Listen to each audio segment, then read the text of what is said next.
అవినీతి ఒక అవగాహన, రాజనీతి ప్రస్తుత రాజకీయాలపై చిన్నపాటి లెక్చర్ ఇచ్చారు టీపీసీసీ చీఫ్ మహేష్ కుమార్ గౌడ్.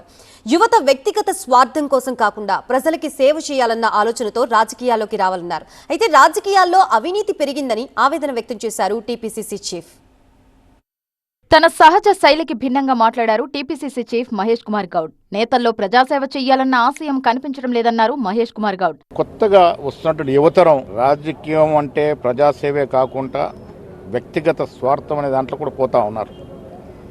కొంత పక్కదారి పడుతూ ఉంది రాజకీయ రంగం. కాబట్టి అలాంటి వారిని జర్నలిస్టు ఎప్పటికప్పుడు హెచ్చరిస్తుండాలనే మాట చెప్పడం జరిగింది. డబ్బు ధ్యాసతో యువత రాజకీయాలకు రావద్దన్నారు. కరప్ట్ రాజకీయ నాయకులు అనేది అన్ని పార్టీలో ఉంటారు, హెచ్చు తగ్గులు ఉండొచ్చు, అన్ని పార్టీలో ఉంటారు.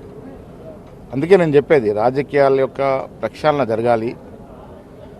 రాజకీయాలకు వచ్చే కొత్త యువతరం కూడా డబ్బు ధ్యాసతోనో ఇంకే ధ్యాసతో కాకుండా పరిపూర్ణంగా ప్రజాసేవ చేయడానికే రావాలని నేను పిలుపునిస్తా ఉన్నాను. కాంగ్రెస్ లో అవినీతి పరుల మాటేంటని ప్రశ్నిస్తే అన్ని పార్టీల్లోనూ అవినీతి పరులు ఉన్నారన్నారు టీపీసీసీ చీఫ్.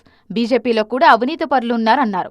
మున్సిపల్ ఎన్నికలు ముగిశాక మహేష్ కుమార్ గౌడ్ చాలా విషయాల్లో ఇలా వాస్తవాలను బహిరంగంగా చెప్పేస్తున్నారు.